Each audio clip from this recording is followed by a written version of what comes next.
Assalamualaikum warahmatullahi wabarakatuh. Bismillahirrahmanirrahim. Alhamdulillahi rabbil alamin.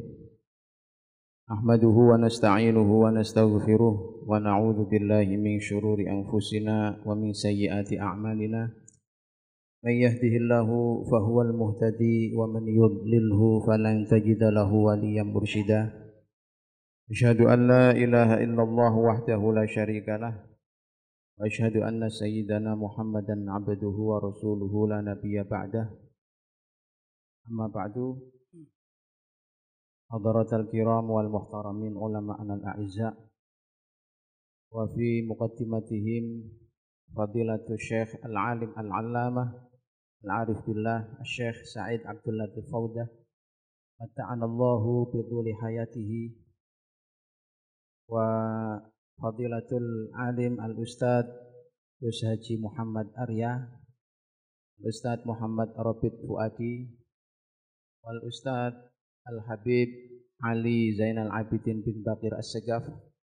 Nurahibu bikum wa natasharrafu bihudurikum fi ma'hadinal mubarak Ardhus Shalah An-Nabawiyah bumi sholawat di Darjo Lebo.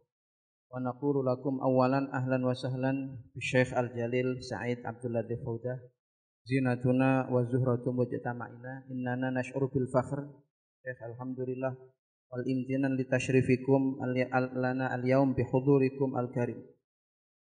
Pada pagi hari ini alhamdulillah kita kedatangan salah satu dari pakar akidah dan mutakallimul asr. Beliau Syekh Sa'id Abdul Latif Faudah dari Yordania, yang dalam hal ini insyaallah kita akan melaksanakan satu muhadarah, insyaallah naqid muhadarah di madhabi ahli sunnati wal jamaah. Wa al-barnamij huwa usul madhab ahli sunnah wa mawqifuha minat tayyar al-fikri fil alam al-Islam.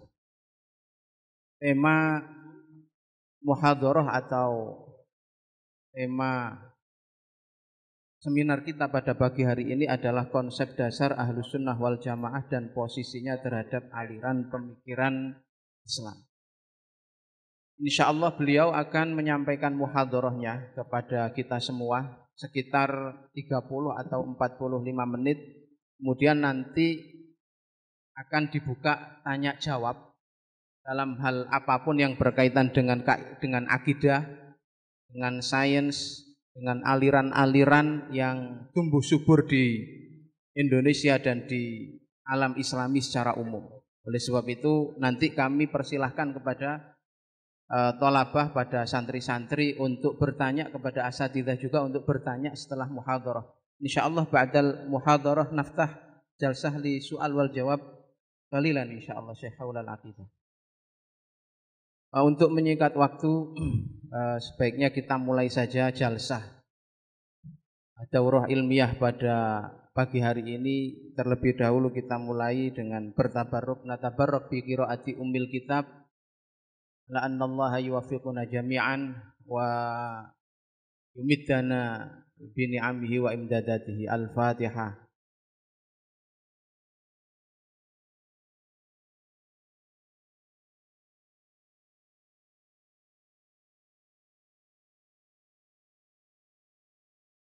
Syukran jazakumullah khair.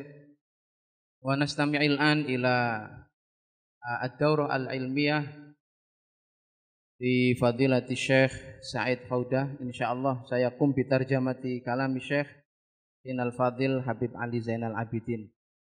Waliyatafaddal mashkura.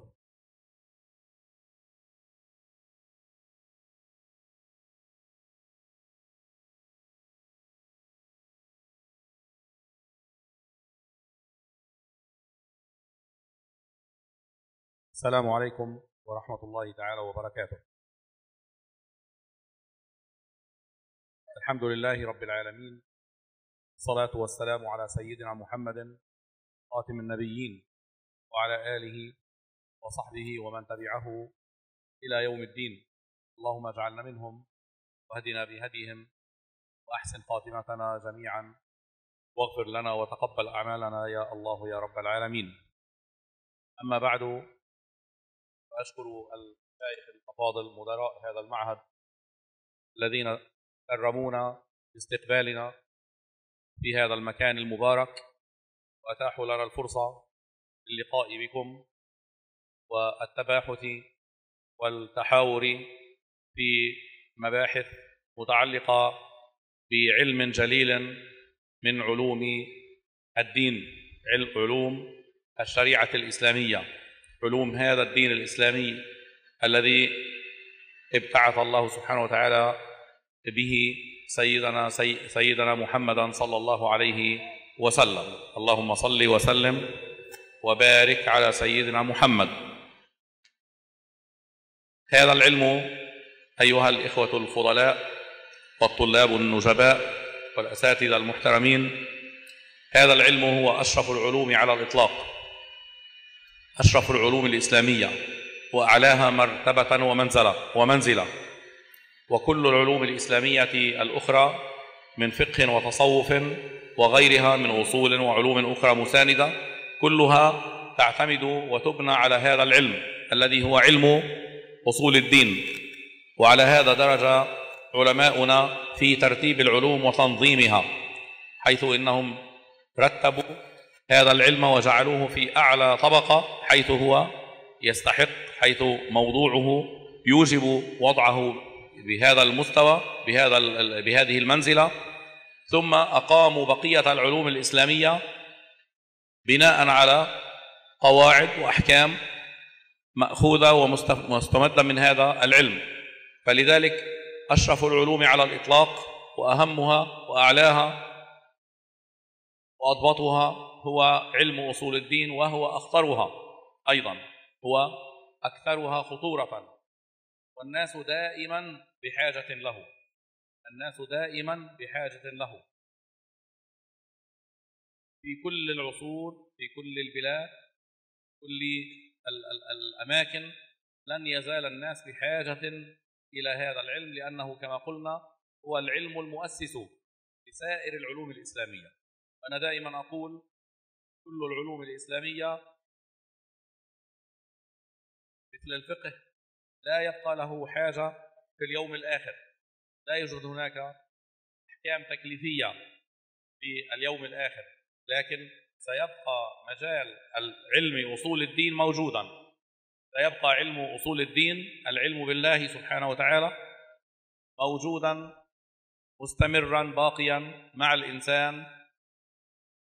حتى أهل النار فإنهم تحصل لهم المعرفة بالله سبحانه وتعالى، وإن كانت معرفة ضرورية لا يستفيدون منها، لكن هذا العلم علم جليل، فحري بنا أن نهتم به ونلتفت إليه. وسوف نتكلم إن شاء الله في هذه المحاضرة على مجموعة من القواعد والأصول التي تميز بها أهل السنة والجماعة، ونحاول لفت النظر إلى بعض الخلافات التي حصلت من بعض فرق المسلمين والمذاهب الأخرى، فقط من ناحية تنويرية، لأن البحث في هذا مقام طويل، لكن إن استطعنا أن نذكر بعض الأمثلة فإن شاء الله سيكون في هذا كفاية، والله سبحانه وتعالى ينفع بكم. Bismillahirrahmanirrahim. Assalamualaikum warahmatullahi wabarakatuh. Setelah alhamdulillah wassalatu wassalam ala rasulillah, beliau mengatakan beliau berterima kasih pada para masyayikh dan para mudir-mudir Ma'had Bumi Sholawat ini yang sudah memberikan beliau kesempatan untuk bertemu dengan para asatidzah, para student yang ada di sini, dan bisa untuk saling membahas dan saling bermuhawarah di dalam perkara-perkara yang berhubungan dengan ilmu yang sangat mulia daripada ilmu-ilmu Islam, yang mana ilmu ini Allah Subhanahu wa taala mengutus rasul yang paling afdal dan para rasul sebelumnya untuk menjelaskan ilmu ini. Dan ilmu ini atau ilmu usuluddin itu adalah ilmu yang paling mulia alal itlaq, dan ilmu yang paling tinggi derajatnya, Dan selain daripada ilmu usuluddin itu terbina atas ilmu usuluddin. Dan para ulama sudah menertibkan ilmu-ilmu Islam itu atas 3 tingkatan. Dan objek pembahasan ilmu usuluddin itu adalah objek pembahasan yang sangat tinggi. Dan selain daripada ilmu usuluddin, terbina objek pembahasannya atas objek pembahasan usuluddin. Dan ilmu usuluddin ini adalah ilmu yang paling mulia. Dan yang paling diperlukan oleh manusia. Ilmu yang paling mulia dan diperlukan oleh manusia. Dan tidak ada satu ilmu pun yang lebih dibutuhkan oleh manusia kecuali ilmu usuluddin. Di tempat manapun dan di zaman manapun. Karena ilmu ini adalah ilmu yang memberikan kita fondasi terhadap ilmu-ilmu yang lain. Dari dulu aku tuh selalu mengatakan bahwasanya ilmu fikih contohnya. Kita pada hari kiamat kelak itu tidak akan perlu ilmu fikih. Ilmu fikih ketika hari kiamat, sholat, zakat, puasa tidak akan dipraktekkan lagi pada hari kiamat. Akan tetapi ilmu usuluddin tetap akan dipraktekkan pada hari kiamat. Bahkan orang penghuni neraka itu masih memerlukan ilmu usuluddin. Terjadi pada mereka itu ma'rifatullah bid-darurah. Dulu kita mengetahui Allah di dunia ini dengan dalil. Tapi ketika di neraka mereka yakin Allah Subhanahu wa taala itu ada tanpa adanya dalil. Insyaallah dalam kesempatan ini aku akan sedikit berbicara tentang hal-hal yang istimewa daripada mazhab ahli sunnah wal jamaah. Begitu pula yang membedakannya daripada kelompok-kelompok yang lain. Dan insyaallah saya akan menyebutkan beberapa contoh yang cukup untuk menjelaskan apa itu usul ahli sunnah dan sedikit perbedaannya dengan kelompok-kelompok yang lain. Dan insya Allah muhadharah ini mempunyai faedah bagi kita yang ada di sini semuanya.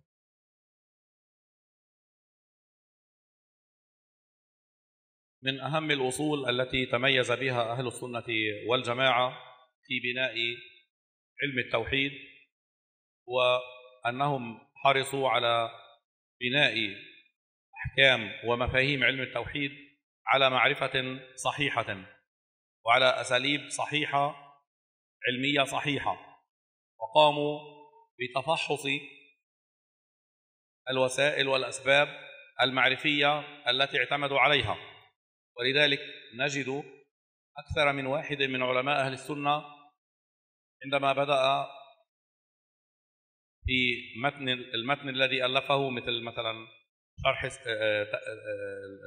أم البراهين للسنوسي أو العقائد النسفية للإمام النسفي وغيرها من المتون كالجوهرة والخريدة وسائر المتون، دائما أيها الإخوة الأفاضل يبدأون بماذا؟ يبدأون ببعض الموضوعات المتعلقة بأسباب المعرفة، لأن أمرنا في الشريعة أن نبني عقائدنا على المعارف، أن نبني عقائدنا على معارف صحيحة. ومن هنا اهتم علماء أهل السنة بتنقيح وتفحص هذه الوسائل والأسباب المعرفية مثل العقل والحس والخبر الصادق، وفصلوا فيها وطريقة النظر وأنواع الأدلة المعتمدة والأدلة غير المعتمدة، وناقشوا كل ما يحتاجه الباحث في هذا المقام. لماذا؟ لأن الله سبحانه وتعالى أمرنا في القرآن الكريم بالنظر في الآفاق وفي الأنفس، وأمرنا بالنظر في العالم، إن في خلق السماوات والأرض لآيات لقوم يعقلون. إذن هو أمرنا بالنظر في السماوات والأرض من حيث كونها مخلوقة، وكونها مخلوقة ليس أمرا مشاهدا بالحس وليس أمرا مبصرا، بل هو أمر يستدل عليه بالعقل. لذلك دائما كانت في نهاية الآيات لآيات لقوم يعقلون لأولي الألباب. ولذلك دائما العقل جاء في القرآن ممدوحا، لم يأتي أبدا أي نص في القرآن يذم العقل، وجاء في القرآن قواعد كلية تبين للإنسان أسباب هذه المعارف التي بنى عليها أهل السنة هذه الأصول التي بدأوها في متونهم وفي كتبهم الكبيرة، مثل قول الله سبحانه وتعالى: إن في والله أخرجكم من بطون أمهاتكم لا تعلمون شيئا وجعل لكم السمع والأبصار والأفئدة لعلكم تشكرون. وقال جل شأنه: ولا تقف ما ليس لك به علم. ولا تقف يعني لا تتبع، لا تقف لا تقتفي، لا تتبع ما ليس لك به علم. إذن لا يجوز لك أن تقول، لا يجوز لك أن تعتمد إلا ما حصل لك به علم. إن السمع والبصر والفؤاد كل أولئك كان عنه، أي كان الإنسان عنه مسؤولا، أو كان الإنسان عليه أن يتبع أو أن يطلب العلم من خلال السمع والبصر والفؤاد. وعادة العلماء يقولون السمع يشير إلى الخبر الصادق، والبصر يشير إلى الحواس، والفؤاد يشير إلى العقل بمختلف مناهجه وطرائقه النظرية. هذا الأصل هو الأصل الكبير الذي بنى عليه أهل السنة والجماعة مذهبهم. ولذلك تجدون في بعض كتب العلماء قاعدة كلية ذكرها بعض المحققين: المعارف، الأصل في المعارف أنها تؤخذ إيش؟ بالعقول. إنه هناك طريقة للمعارف هي العقل، ولكن الأحكام تؤخذ من الشرائع. الأحكام تؤخذ من الشرائع، بمعنى أن هذه المعارف المذكورة في الكتاب والسنة مما يتعلق بالله سبحانه وتعالى وبرسله المكرمين، علينا معارف صحيحة، لكن علينا أن ندركها أيضا بلحاظ الدليل العقلي. علينا أن نؤمن بأن الله سبحانه وتعالى موجود، ليس فقط لأنه موجود في القرآن، بل لأن القرآن دلنا أيضا على وجود الله. علينا أن نؤمن بصدق النبي صلى الله عليه وسلم، ليس لأن الله سبحانه وتعالى ذكر أنه رسول له جل شأنه، بل لأن هناك أدلة ظاهرة على صدق النبي صلى الله عليه وسلم. وهذا هو المقصود بأن المعارف بالعقول. وأما الأحكام أي ترتب الثواب والعقاب فهذا مآله إلى الشريعة. الشريعة هي التي تثبت ذلك. سنشير إن شاء الله إلى خلاف بعض الناس في هذه المسألة من بعض الجهات، لأن استقراء ذلك والتفصيل فيه لا تتسع له هذه الفترة المحدودة.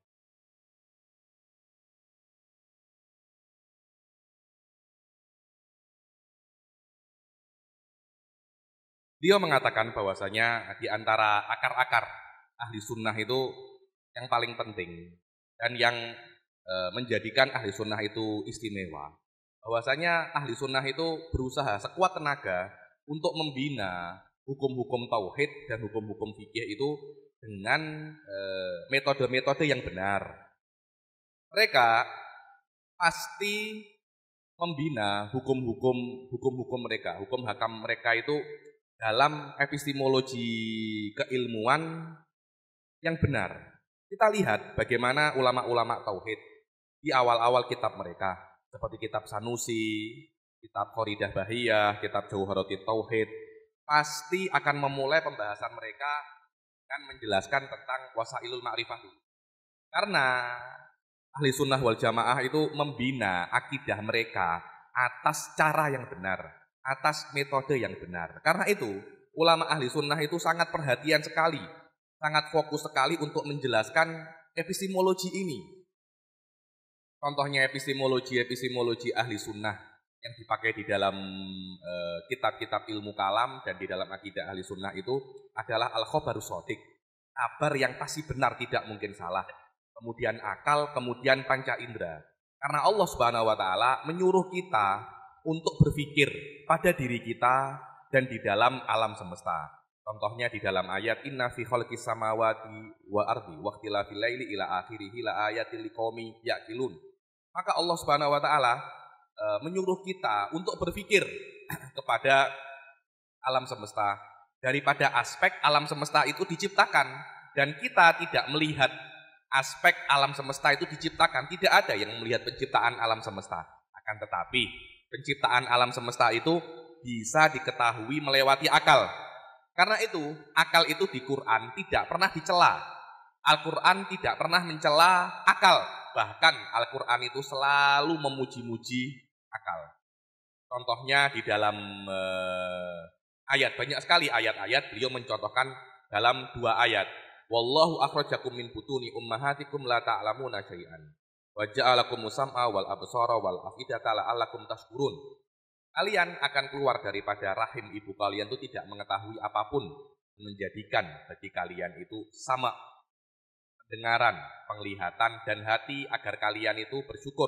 Dan di dalam ayat lain, la taqfu ma laysa laka bihi ilmun inna sam'a wal basara wal fu'ada kullu ulaika kana anhu. Mana ayat ini mengatakan la taqfu, jangan kamu mengikuti apa yang tidak kamu ketahui. Kalau kamu ingin tahu tentang ilmu, maka tanyalah pendengaran, penglihatan dan hati-hati dan hati-hati kalian. Maka 3 perkara ini adalah referensi untuk mengetahui ilmu. Dan biasanya dalam kitab-kitab ilmu kalam, kalau kita mendengarkan kata-kata sama pendengaran, itu artinya adalah khobar. Khobar ini adalah riwayat, tapi riwayatnya ini khusus. Riwayat mutawatir atau riwayat Nabi yang disokong dengan mukjizat. Dan yang kedua adalah basor. Basor ini adalah isyarat kepada panca indera. Dan fuad atau hati ini adalah isyarat kepada akal. Ini adalah akar-akar yang paling utama yang terbina di atasnya itu akidah ahli sunnah wal jamaah.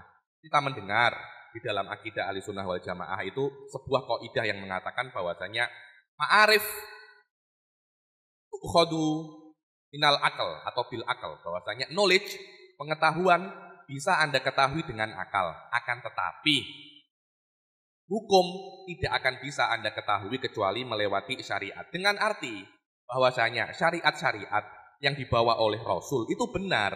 Akan tetapi Anda jangan hanya cukup kebenarannya melewati Al-Quran saja, tapi Anda mesti berpikir daripada aspek yang lain, yaitu daripada aspek akal.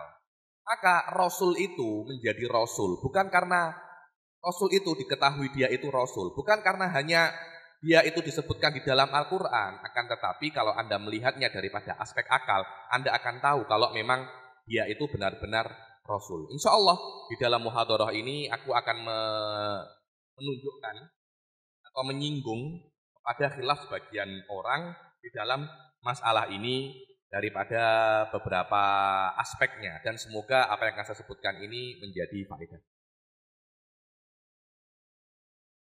بعض الناس أيها الإخوة الأفاضل على التشنيع على علم أصول الدين وذمه بدعوى أن علم أصول الدين هو علم مبني على النظر العقلي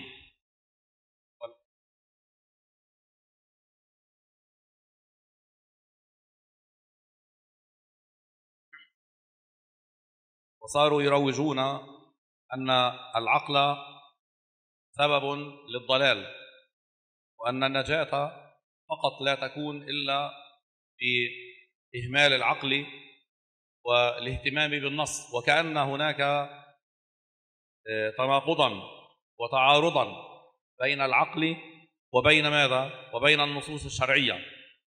وهذا طبعا كما قلنا مخالف ومناقض لما دلتنا عليه الآيات الكريمة والأحاديث النبوية الشريفة ولما عرفناه من سيرة الأنبياء والرسل عليهم الصلاة والسلام، حيث رأينا الأنبياء والرسل عليهم الصلاة والسلام كلهم يناقشون ويجادلون أقوامهم ويبطلون لهم عقائدهم المنحرفة بالحجج العقلية، كما كان سيدنا إبراهيم عليه السلام سيد الأنبياء أبو الأنبياء يعلم قومه أنهم كيف يعبدون آلهة باطلة لا برهان لهم عليها، ويعلمهم كيف يستدلون على أن الشمس والقمر والنجم لا يصلح أن يكون إلها.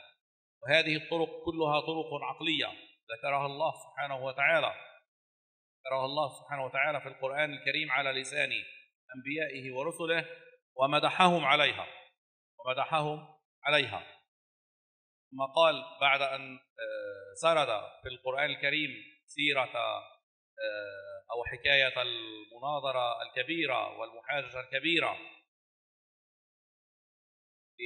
الذين يعبدون الشمس والقمر والكواكب، قال الله سبحانه وتعالى: وتلك حجتنا آتيناها إبراهيم على قومه. تلك حجتنا يعني هذه الحجج التي ذكرها القرآن الكريم في طريقة الاستدلال على بطلان كون الشمس والقمر والنجوم صالحة لأن تكون آلهة، أنها سواء كانت كبيرة أو صغيرة كلها متحركة متغيرة آفلة، يعني تغيب، تظهر ثم تغيب. لأن كل هذه أجسام متغيرة صالحة لأن تكون كبيرة وصغيرة، منيرة ومضيئة، وهذه كلها أعراض. وهذه الأعراض التي تتصف بها هذه الأجسام مهما كانت هذه الأجسام كبيرة، هي فيها الدلالة على أن هذه الأجسام كلها لا تصلح أن تكون أربابا ولا يمكن أن تكون آلهة. ولذلك وصف الله سبحانه وتعالى هذا النوع من النقاش وهذا النوع من البيان، بيان الحجج التي صدرت من سيدنا إبراهيم عليه السلام على قومه، قال: وتلك حجتنا آتيناها إبراهيم، يعني علمناها إبراهيم، سيدنا إبراهيم على قومه، ليقيمها على يعني تفيد العلوية، تفيد الأفضلية والأولوية، وأنها هي الأقوى، ليقيمها على قومه، يعني ليدحض بها حجة قومه. تلك حجتنا آتيناها إبراهيم على قومه. وهكذا كان الأنبياء عليهم الصلاة والسلام يعلمون أقوامهم هذه الطرائق.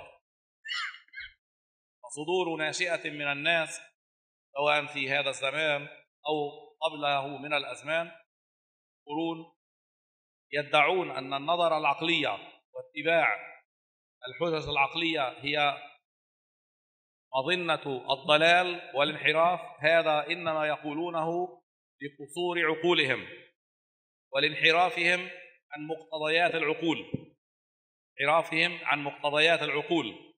ولذلك نرى دائما أمثال ابن تيمية يناقشون هذه الحجج القرآنية التي ذكرت على لسان سيدنا إبراهيم عليه السلام، كما بينها أيضا علماء أهل السنة مثل الإمام الرازي والبيضاوي وغيرهم من أكابر المفسرين، أن هذا الاستدلال من سيدنا إبراهيم عليه السلام هو استدلال على كون هذا الكون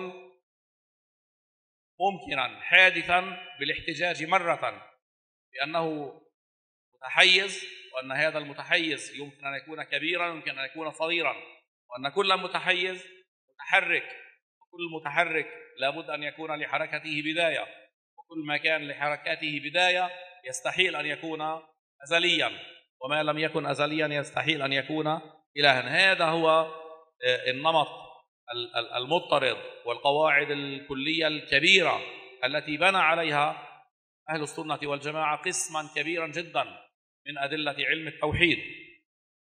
فلذلك نرى مثال ابن تيمية يقف دائما عند هذه المواطن، لأنه هذه القواعد وهذه المفاهيم تتناقض مع كثير من العقائد التي يروجها بين الناس. ويقول إن الله سبحانه وتعالى في جهة من عباده، إن الله سبحانه وتعالى متحيز، بمعنى أن له طولا وعرضا وارتفاعا.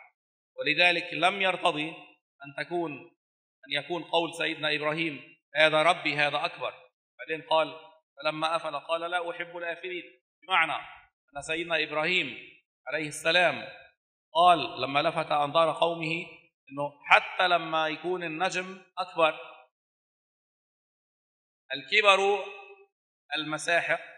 المساحة كبر الحجم ليس دلالة على الألوهية وليس من خصائص الألوهية، لكن الكبر في قولنا الله أكبر من حيث ذاته، عندما نقول وهو العلي العظيم، هو العلي العظيم في ذاته لا بالمقارنة مع مخلوقاته. أن الله سبحانه وتعالى أيها الإخوة الأفاضل هو علي قبل أن يخلق الخلق، ولم يستفد علوه ولم يستفد عظمته من أنه خلق الخلق. ولذلك قال بعض الأئمة العظام مثل الإمام أبي جعفر الطحاوي في متنه، متن عظيم من متون أهل السنة والجماعة وهو متن العقيدة الطحاوية، قال قاعدة مهمة جدا دائما أكررها في الدروس وفي المحاضرات وألفت أنظار الطلاب العلم إليها. قال الطحاوي: ولم يزدد، يعني لم يزدد الله بكونهم، يعني بكون المخلوقات، شيئا لم يكن قبلهم من صفته. لم يزدد بكونهم شيئا لم يكن قبلهم من صفته، يعني إن الله سبحانه وتعالى لا يجوز لنا أن نقول إنه صار عاليا بعد أن خلق الخلق. هل استفاد العلو من الخلق؟ هل صفة الله سبحانه وتعالى يصح أن تكون ثابتة له بالإضافة إلى المخلوقات؟ لا يصح هذا. ولذلك نرى دائما تصريحات أهل السنة والجماعة يقولون الله خالق وقبل الخلق، ورازق وقبل الرزق، قبل أن يرزق الناس، ومصور قبل أن يخلق الصور. ذلك يعللون ذلك الكلام، قال يقولون ذلك بأنه على كل شيء قدير وكل أمر عليه يسير. فإذا كون الله سبحانه وتعالى خالقا ليس مشروطا بأن يخلق الخلق، وخالق وقبل الخلق. لماذا؟ لأن الخالق هو القادر على الخلق، وليس بالضرورة أنه يصير خالقا لأنه خالق بالفعل. ولذلك الله سبحانه وتعالى عنده الأمر سيان، لو خلق الخلق هذا مساو تماما لأن يعدم الخلق. والله سبحانه وتعالى قرر في كتابه العظيم بأن إعدام موسى عيسى عليه السلام وأمه والناس جميعا هذا أمر مقدور لله، هذا أمر مقدور سيان، كما لو خلق الناس جميعا خلقهم وإعدامهم عند الله سبحانه وتعالى لا يزيده كمالا ولا يستلزمه ولا يلزم عليه أي نقصان.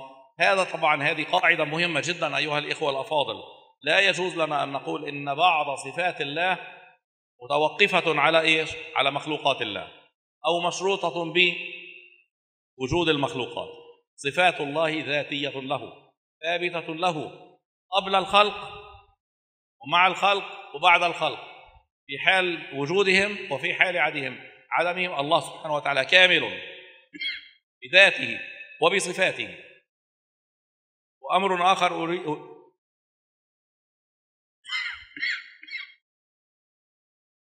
أريد أن أضيفه، وهو أن خلق الله للمخلوقات ليس كمالا له، لا يفيده كمالا، بل هذا دليل على كماله. وهناك فارق كبير جدا بين أن نقول إن الله سبحانه وتعالى عندما يخلق الخلق يكون كاملا أو أكمل، وبين أن نقول إن خلق المخلوقات دال على كماله. إذا قلنا إن خلق الخلق بالفعل هو الكمال لله، يعني على زعم قول من يقول مثل ابن تيمية وغيره كون الله خالقا بالفعل أكمل من كونه قادرا على الخلق. ولذلك يقول يجب أن يكون مع الله في أي لحظة من اللحظات التي نقدر وجود الله سبحانه وتعالى بها، يجب أن يكون معه بعض مخلوقاته. ثم يقول هذا البعض يجب أن يكون حادثا. لماذا؟ لأنه عنده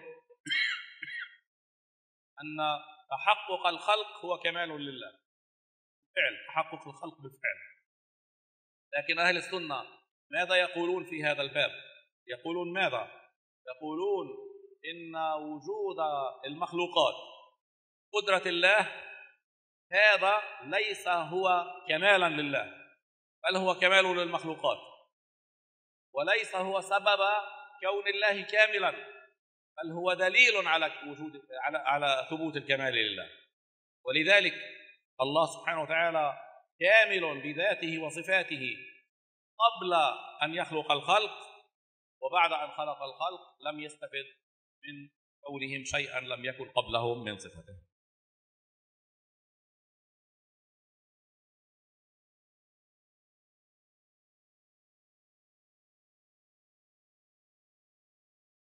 Sebagian orang, beliau mengatakan bahwasanya sebagian orang itu terbiasa untuk mengkritik atau menjelek-jelekkan kepada ilmu kalam yang terbina atas akal. Pula sering kita tuh melihat orang-orang itu mengkritik, oh ilmu kalam itu tidak benar, oh akal itu tidak benar. Bahkan ilmu kalam dan akal itu adalah sebab kesesatan dan masuk neraka. Kita kalau ingin selamat dan masuk surga, kita itu mesti perlu nas daripada Al-Quran. Dan apa yang mereka katakan ini bertentangan dengan apa yang ditunjukkan oleh Al-Quran wa sunnah dan bertentangan dengan sejarah Rasul Shallallahu Alaihi Wasallam. Kita lihat dalam kitab-kitab itu para Rasul itu berdiskusi dengan para kaumnya dan membatalkan akidah-akidah kaum mereka sebelum mereka itu datang dengan dalil-dalil akli. Kita lihat contoh yang paling tepat, yang paling jelas adalah bagaimana Nabi Ibrahim alaihissalam ketika beliau itu diutus kepada kaum-kaum penyembah berhala. Beliau membatalkan bahwasanya bahwasanya berhala yang mereka sembah itu Tuhan dengan adilah akliyah. Begitu pula Nabi Ibrahim diutus kepada kaum yang menyembah planet. Nabi Ibrahim membatalkan bahwasanya Tuhan-Tuhan itu adalah planet dengan adilatun akliyah. Dan cara Nabi Ibrahim berdiskusi dan membatalkan hujah-hujah kaumnya itu disebutkan di dalam Al-Quran dan dilegitimasi di dalam ayat watilka hujjatuna atainaha Ibrahima ala qaumih. Dan ini yang disebutkan oleh Nabi Ibrahim dilegitimasi oleh Al-Quran dan dikatakan ini adalah hujahnya Al-Quran dan hujahnya Allah Subhanahu wa Ta'ala. Kenapa? Karena di dalam hujah ini menjelaskan tentang kebatalan, kesalahan bahwasanya planet-planet dan bintang-bintang itu yang kecil ataupun yang besar, yang bersinar yang tidak bersinar itu adalah Tuhan. Karena hal-hal semacam ini bersinar atau tidak semuanya itu adalah a'rad, sesuatu yang tidak bisa berdiri sendiri dan itu pasti dengan fisik, pasti dengan sesuatu dan perkara-perkara yang berkaitan tentang fisik dan a'raj tidak mungkin menjadi Tuhan. Tidak mungkin menjadi Tuhan. Karena itu Al-Quran, karena hebatnya dalil ini, Al-Quran sampai mensifati dalil yang digunakan oleh Nabi Ibrahim itu tilka hujjatuna. Ini adalah hujah-hujah kami. Hujah yang paling kuat. Atainaha Ibrahima ala qaumih maknanya liyukima biha ala qaumihi. Untuk menegakkan dan meluruskan kepahaman-kepahaman yang buruk, yang bengkok, yang terpesong daripada yang benar. Dan ini apa yang dilakukan oleh para rasul dan apa yang dikatakan di dalam abad-abad ini oleh sebagian orang bahwasanya adilah akliyah itu adalah sebab kesesatan dan sebab kebatilan. Itu karena mereka sudah salah jalan daripada manhaj akli. Kita lihat bagaimana pendalilan Nabi Ibrahim alaihissalam terhadap kebatilan ibadah planet dan bintang-bintang. Beliau berdalil bahwasanya dunia ini perkara yang mungkin kalau kita lihat daripada aspek perubahannya, daripada aspek tahayus. Tahayus itu mempunyai bentuk, mempunyai besar, mempunyai size, mempunyai ukuran. Dan setiap yang mempunyai ukuran pasti bergerak. Dan setiap yang bergerak pasti mempunyai awal. Maka yang mempunyai ukuran tidak mungkin dia itu menjadi Tuhan. Seperti yang dikatakan oleh Imam Razi dan Imam Bedawi dan para mufassirun ahli sunnah di dalam ketika mentafsirkan ayat ini. Dan ini adalah akar daripada adillah ilmu kalam. Karena itu orang-orang yang tidak setuju dengan dalil ini dan mengatakan bahwasanya Allah itu mempunyai ukuran, Allah itu mempunyai arah, Allah itu mempunyai bentuk seperti Ibn Taimiyah akan berusaha sekuat tenaga untuk membatalkan atau mentakwilkan apa yang dikatakan oleh Nabi Ibrahim alaihissalam dan para ulama-ulama mufassirun. Dan kita mesti tahu bahwasanya besarnya ukuran itu bukan dalil ketuhanan. Apa yang kita katakan di dalam takbir kita setiap hari, Allahu Akbar, maha besar. Ini bukan maha besar di dalam ukurannya, akan tetapi maha besar di dalam derajatnya. Seperti tinggi, Allahu Alin. Fawq itu bukan fawq, bukan atas, bukan tinggi tempat, akan tapi tinggi di dalam derajat. Dan Imam Tohawi, dan beliau selalu menukil perkataan Imam Tohawi di dalam kitabnya Imam Tohawi sendiri, namanya Aqidah Tohawiyah, dan beliau mempunyai syarahnya, syarah Aqidah Tohawiyah. Beliau menukil, walam yasdadillah biqaunihim syai'an lam yakun qablahum min sifatih. Yang artinya Allah tidak lebih sempurna setelah menciptakan makhluk daripada sebelum menciptakan makhluk. Dari sini kita melihat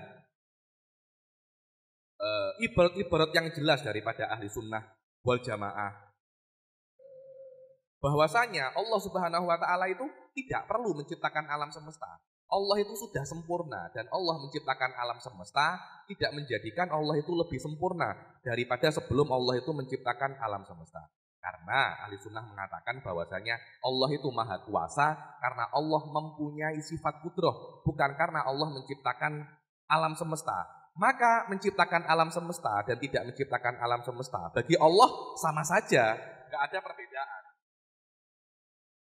Karena itu Allah Subhanahu wa ta'ala itu di dalam Al-Quran mengatakan bahwasanya tidak ada bedanya bagiku menciptakan Nabi Isa atau tidak menciptakan Nabi Isa, atau menghancurkan Nabi Isa. Begitu pula menghancurkan ibunya, tidak ada masalah, tidak ada berbeda. Karena aku menciptakan atau tidak menciptakan bagiku sama saja. Maka tidak boleh kita itu mengatakan bahwasanya sebagian sifat Allah itu terpulang atas kepada keberadaan makhluknya. Karena sifatnya Allah sudah ada pada Allah sejak azali, sejak qadim. Allah menciptakan alam semesta tidak menambah kesempurnaan bagi Allah Subhanahu wa ta'ala. Dan beda kalau kita itu mengatakan beda antara dua ibarat. Beda antara kita mengatakan cipta Allah itu mencipta, ketika Allah itu mencipta membuatnya lebih sempurna, dan ciptaannya Allah menunjukkan kepada kesempurnaannya. Adapun Ibn Taimiyah, beliau tetap degil, beliau tetap insist, tetap teguh dengan mengatakan bahwasanya Allah menciptakan alam semesta, benar-benar menciptakan alam semesta itu lebih sempurna daripada Allah bisa menciptakan alam semesta dan tidak menciptakan alam semesta.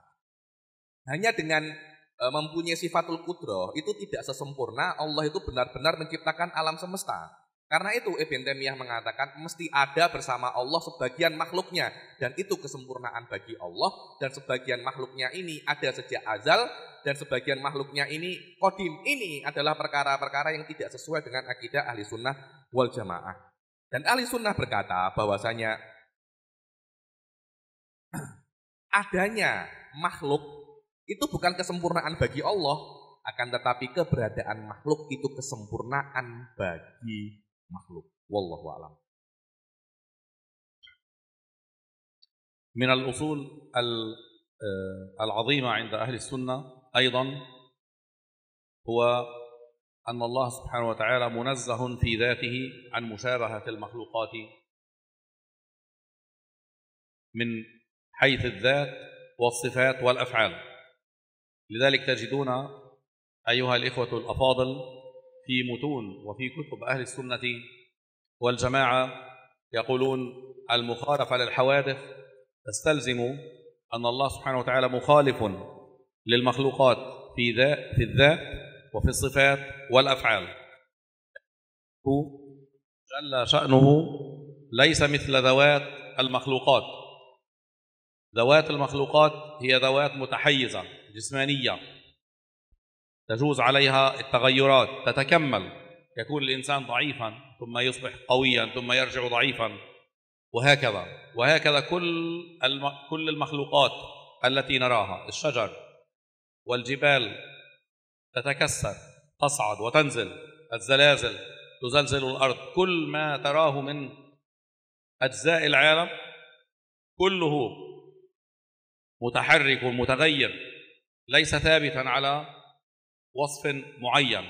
لأن العالم كله هو عالم إمكاني، عالم ليس واجبا. أما الله سبحانه وتعالى فهو واجب الوجود لذاته، وما كان واجب الوجود لذاته يستحيل أن يتغير، يستحيل أن يصح عليه مرة صفة ومرة صفة أخرى. ما له هو متحقق له، واجب له قبل المخلوقات ومعهم وبعدهم. الله سبحانه وتعالى لا ولا يتوقف كماله على مخلوقاته كما قلنا آنفا. ولذلك يعني حرص أهل السنة على ركن التنزيه، تنزيه الله سبحانه وتعالى عن أن يكون مشابها لمخلوقاته، إما في الذات أو في الصفة أو في الأفعال. قلنا إن الله سبحانه وتعالى يستحيل أن يكون متحيزا، يستحيل أن يكون مركبا ممتدا في الأبعاد. في الصفات كل صفات الله سبحانه وتعالى حتى وإن اشتركت مع صفات المخلوقات في الأسماء، يعني يقال مثلا إن الله سبحانه وتعالى عالم، المخلوق يعلم. يقال إن الله سبحانه وتعالى حي، المخلوق حي، أو بعض المخلوقات حية، لكن شتان بين حقيقة علم الله سبحانه وتعالى وحقيقة علم المخلوق. هناك فارق في الحقيقة. إذا كان هناك اشتراك فهو اشتراك في بعض الأحكام وليس اشتراكا في الحقائق، بمعنى أن علم الله سبحانه وتعالى الذي هو صفة ذاتية له لا يمكن أن تكون مثل حقيقة علم الإنسان، لكن يترتب على كون الله عالما انكشاف كل ما من شأنه أن يعلم انكشافه لله جل شأنه. لكن صفة الإنسان قطعا لا يمكن أن تكون مثل صفة العلم لله سبحانه وتعالى، لكن وجه الاشتراك من بعض الجهات هو أن صفة العلم للإنسان التي هي عبارة عن كيفية حادثة أو عرض أو صفة راسخة عند الإنسان خلقها الله سبحانه وتعالى، يترتب عليها إمكان الكشف عن بعض المعلومات. فالاشتراك حصل في الأحكام وليس في الحقائق، حصل. لذلك يقول العلماء إن الاشتراك في الأسماء وليس في الحقائق، هذا اشتراك لفظي. حتى عندما نقول إن الله موجود لا يمكن أن يتصور إن وجود الله مثل وجود المخلوقات أبدا. ولذلك بعض الجهلة يتصورون أنه عندما تقول إن المخلوقات موجودة يعني أوجدها الله سبحانه وتعالى بعد أن لم تكن شيئا، يظنون أن هذا مناف لوجود الله، ويتصورون أن هذا نوع من التشبيه لله. ولذلك يقول المخلوقات ليست موجودة. المخلوقات يقولون عبارة عن رسوم أو خيالات أو نحو ذلك. المخلوقات موجودة.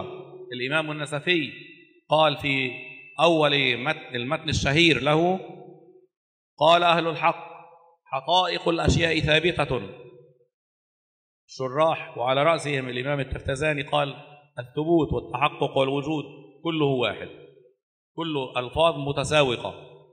عندما يقول ثابتة يعني موجودة متحققة لها ثبوت. فبعض الناس لقصور عقولهم يزعمون أن الله سبحانه وتعالى لم يوجد شيئا بل أظهر خيالات، وأن العالم هذا كله خيال في خيال.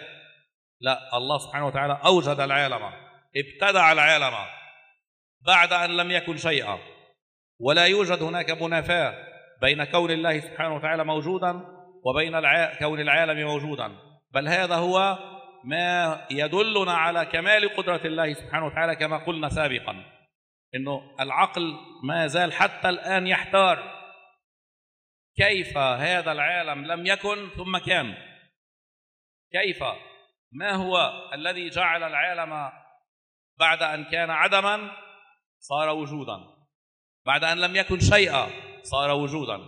هذا هو الدليل على أن الله سبحانه وتعالى موجود، وهذا هو الدليل على افتقار العالم إلى الله. الله سبحانه وتعالى هو الغني، والناس كلهم، العالم كلهم، أنتم الفقراء إلى الله. الله غني عن العالمين. هذا هو جوهر صفة الألوهية، جوهر صفة الألوهية.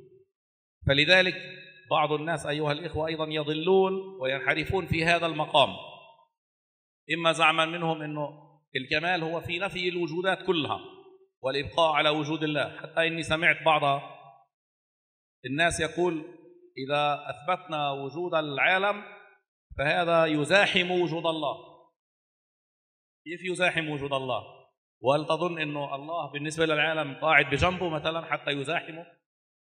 هذا ولذلك يقول ولذلك المخلوقات ليست موجودة، لأنه لو كانت موجودة لحددت وجود الله. هذا قمة التشبيه. هذا الكلام هو عين التشبيه، وإن ظن القائل به أنه منزه.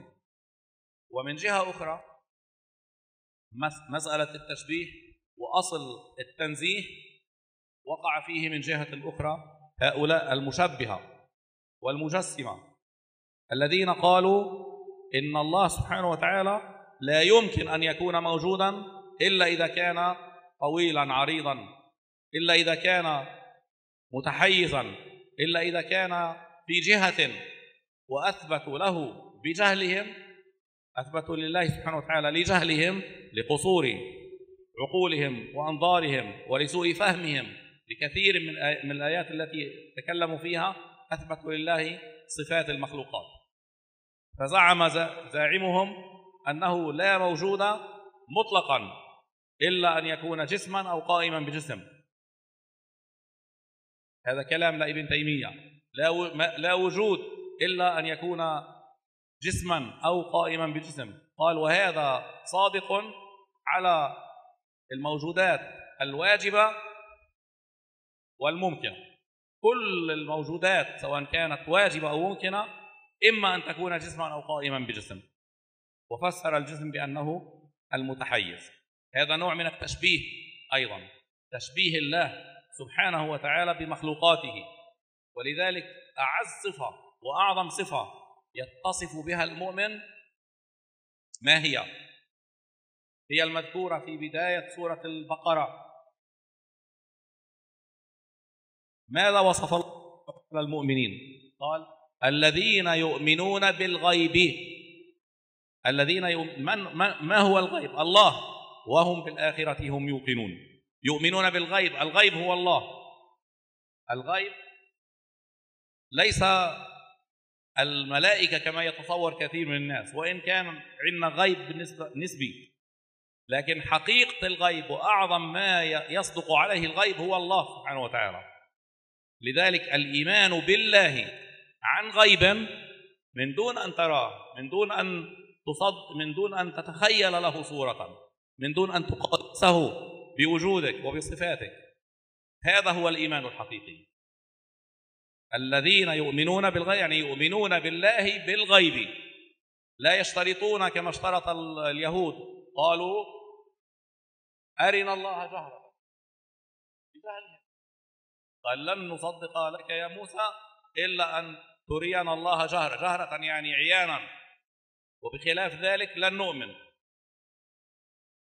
هذا هو مطلق التجسيم والتشبيه والمقايسة ومطلق الغرور.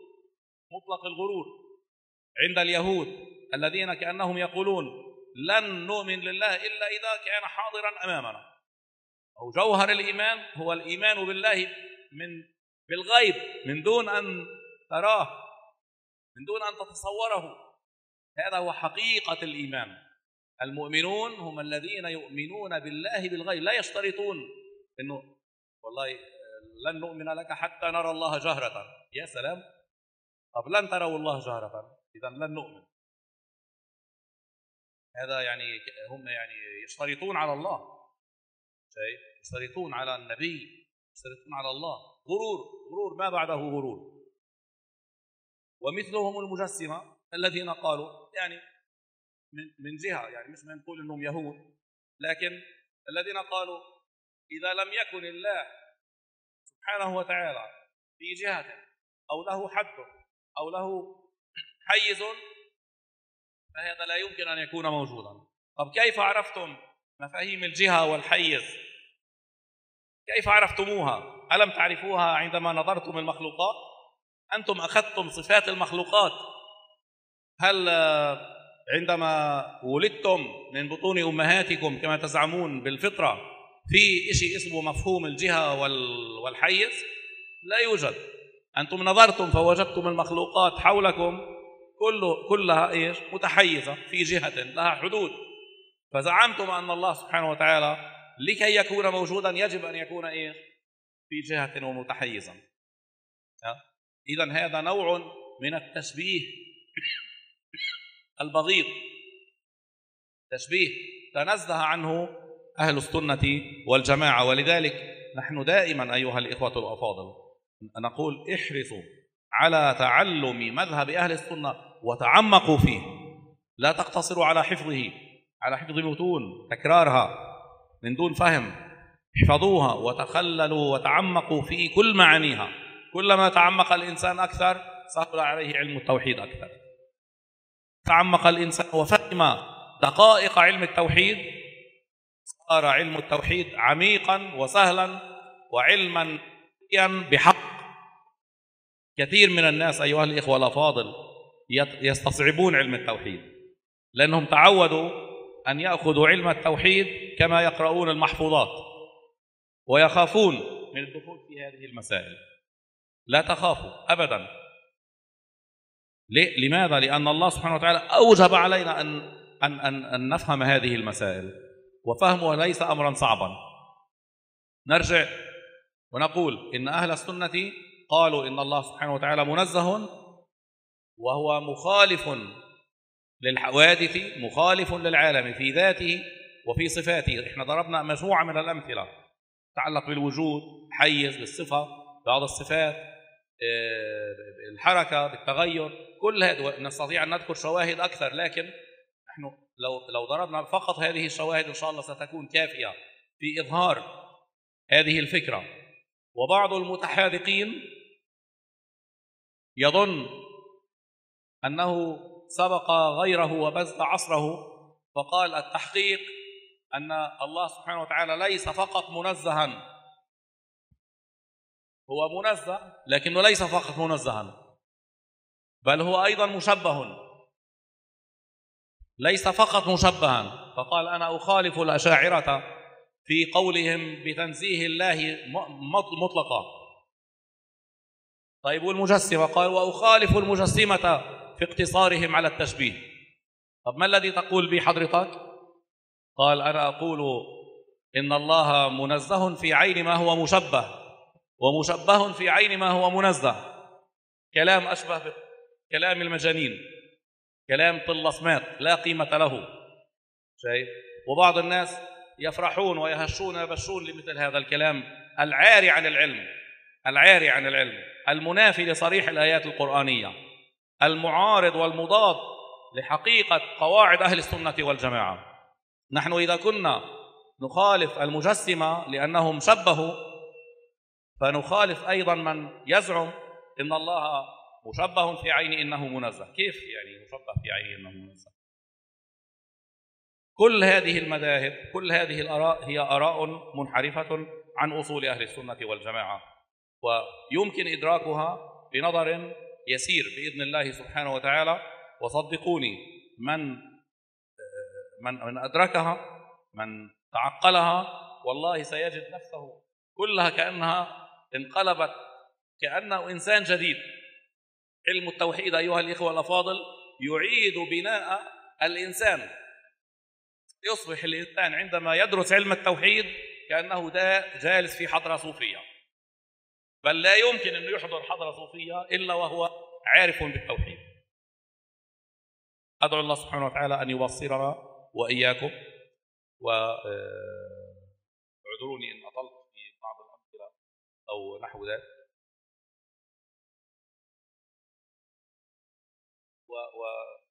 ونشكركم شكرا جزيلا على حسن الاستماع، وندعو الله سبحانه وتعالى أن يتقبل منا ومنكم، وبارك الله فيكم وفي مشايخكم، والحمد لله رب العالمين. والصلاة والسلام على سيدنا محمد خاتم النبيين. Ini kok tambah panjang ya.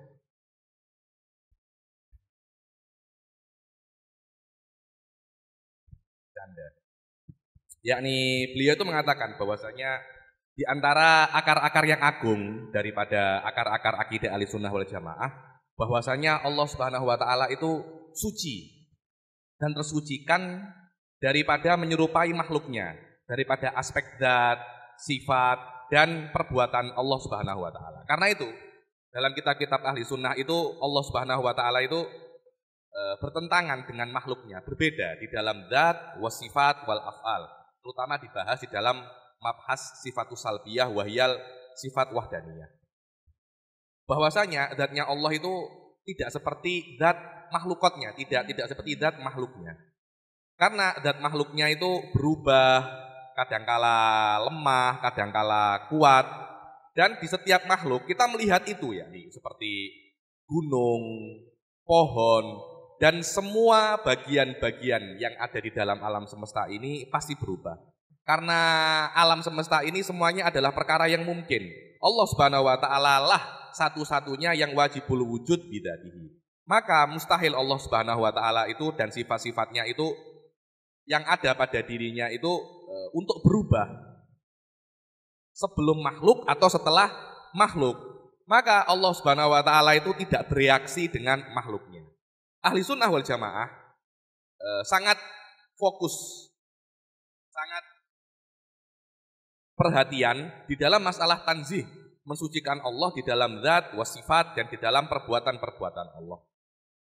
Di dalam zat, mustahil untuk jadi zatnya Allah itu mempunyai size, mempunyai ukuran, dan tersusun daripada beberapa bagian. Dan di dalam sifatnya Allah, mustahil sifatnya Allah itu sama di dalam hakikat dengan sifat-sifat makhluknya. Akan tetapi kita mesti paham bahwasanya mungkin daripada sifat Allah itu untuk namanya sama. Contohnya Allah hidup, manusia juga hidup. Allah mengetahui, manusia juga mengetahui. Maka ada persamaan di dalam nama, tapi tidak sama di dalam hakikat.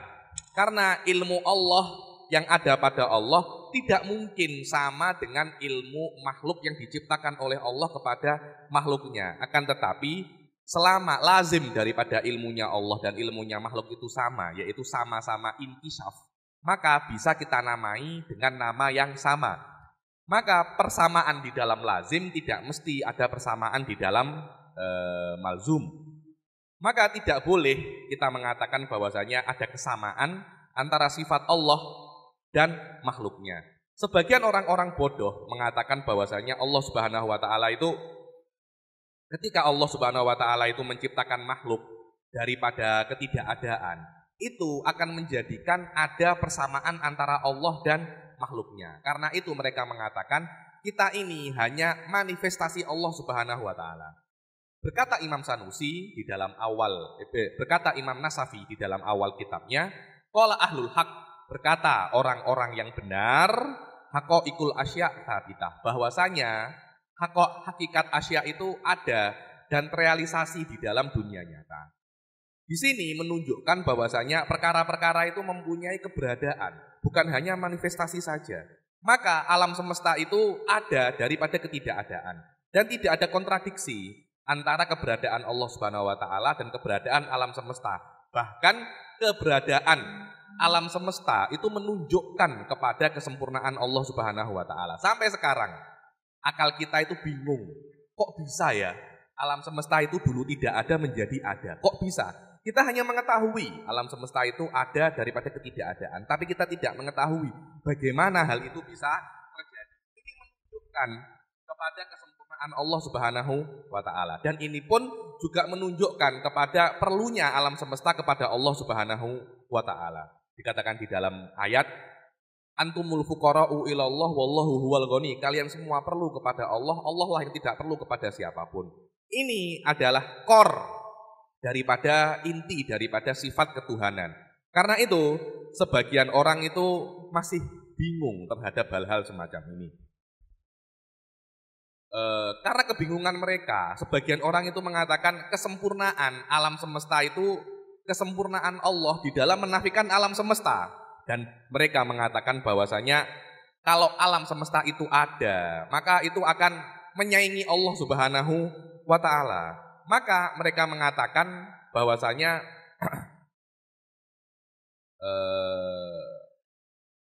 alam semesta ini hanya manifestasi. Kalau kita mengatakan alam semesta ini ada, maka kita sudah menyamakan alam semesta dengan Allah. Karena Allah ada, alam semesta pun juga ada.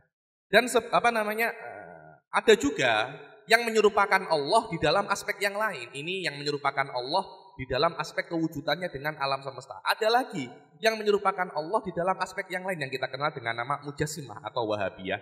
Yang menyerupakan Allah di dalam aspek zatnya, yang mengatakan bahwasanya kalau memang Allah Subhanahu wa Ta'ala itu ada, pasti Allah itu mempunyai panjang, lebar, dan dalam, dan pasti Allah Subhanahu wa Ta'ala itu mempunyai ukuran. Dan hal ini terjadi karena lemahnya akal mereka. Akhirnya mereka memahami Al-Quran dengan salah dan menisbatkan kefahaman yang salah daripada mereka itu kepada Allah Subhanahu wa Ta'ala. Dan Ibnu Taimiyah mengatakan bahwasanya perkara yang ada itu ya imma dia itu fisik atau sifat yang ada pada fisik. Dan Ibnu Taimiyah mengatakan hal ini umum kepada Allah dan selain Allah Subhanahu wa Ta'ala. Maka jika Allah Subhanahu wa Ta'ala itu ada, maka Allah itu adalah fisik dan atau yang ada pada fisik. Karena itu hal-hal semacam ini, kesesatan-kesesatan semacam ini yang ada di dalam dunia Islam menjadikan bahwasanya sifat yang paling mulia yang ada pada Allah Subhanahu wa Ta'ala itu adalah ketidaksamaannya dengan makhluknya. Dan ini ada disebutkan di dalam awal surat Al-Baqarah, alladzina yu'minuna bil ghaib. Maka Allah Subhanahu wa Ta'ala itu kita disuruh untuk beriman kepada perkara-perkara yang ghaib, perkara-perkara yang tidak nampak.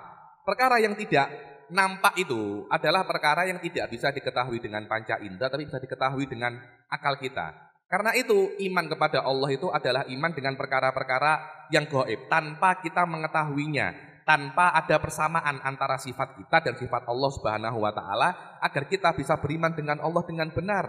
Berbeda dengan apa yang dikatakan oleh orang-orang Yahud ketika mereka itu mengatakan arinallaha jahratan. Kalau kamu nak kami beriman kepada kalian, kepada Allah, maka Nabi Musa tolong tampakkan Allah kepada kita dengan mata telanjang kita. Apa-apaan ini? Masa untuk beriman kita harus melihat Allah Subhanahu wa Ta'ala. Yang mana hakikat daripada beriman kepada Allah Subhanahu wa Ta'ala itu adalah beriman dengan ghaib. Yahudi mensyaratkan kepada Allah perkara-perkara yang pelik, perkara-perkara yang aneh. Begitu pula Ibnu Taimiyah mensyaratkan kepada Allah itu perkara-perkara yang aneh. Kalau Allah itu ada ya mesti mempunyai panjang, lebar, dan mempunyai ukuran. Dari mana kamu tahu ini? Bukankah kamu itu lahir dari rahim ibumu, tidak mengetahui apa-apa, dan kamu hanya melihat orang-orang yang ada di depan kamu, kemudian kamu menisbatkan sifat orang-orang ini kepada Allah Subhanahu wa Ta'ala. Dan ini juga daripada menyerupakan Allah dengan makhluknya dengan cara yang tidak baik. Karena itu kami mengatakan kepada kalian, dalamilah ilmu kalam. Semakin kalian mendalami ilmu kalam, kalian akan melihat masail-masail ilmu kalam itu mudah. Dan ilmu tauhid adalah ilmu ruhani. Dan jangan kalian itu ketika mempelajari ilmu tauhid hanya dengan menghafalnya saja. Jangan takut belajar ilmu tauhid, karena ilmu ini mudah untuk difahami dan tidak susah. Kita kembali di dalam masalah itu.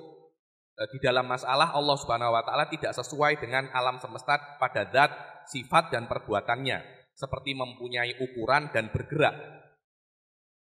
Insya Allah kita akan menyebutkan beberapa contoh, tapi masalah ini panjang, jadi mungkin saya akan menyebutkan dan cukup dengan contoh-contoh yang sudah saya sebutkan. Sebagian daripada mutahadlikin ini orang-orang yang merasa dirinya pandai,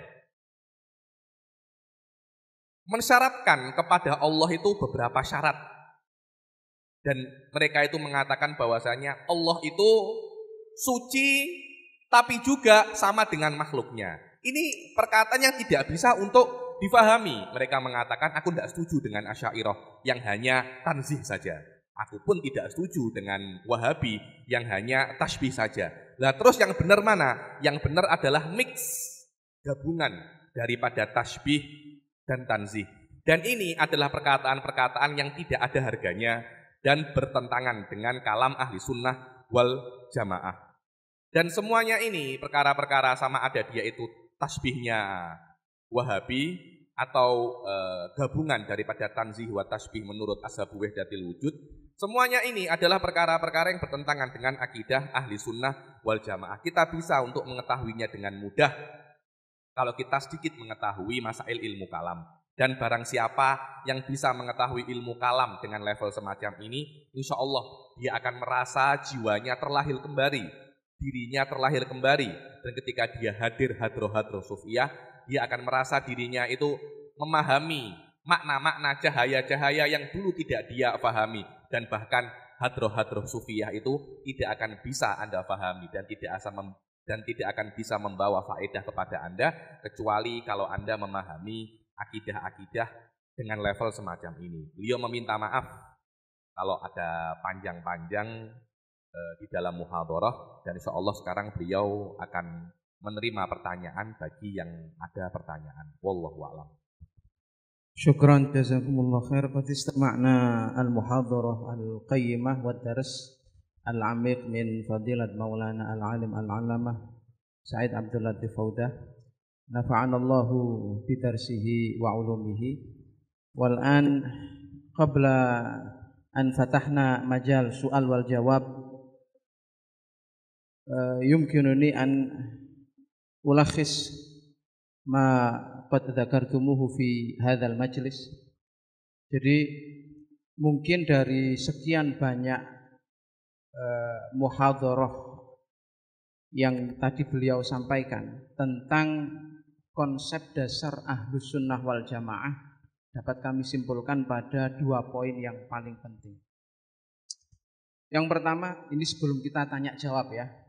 Nanti kita ada waktu sebentar, sekarang sudah hampir jam 11, mungkin 10 sampai 15 menit saya persilahkan untuk tanya apapun kepada beliau termasuk yang kaitannya dengan saintifik. Misalkan menurut antum ada hal-hal di dalam pelajaran antum di fisika atau matematika atau apapun teori-teorinya orang barat yang dianggap bertentangan dengan agama, barangkali nanti bisa ditanyakan kepada beliau.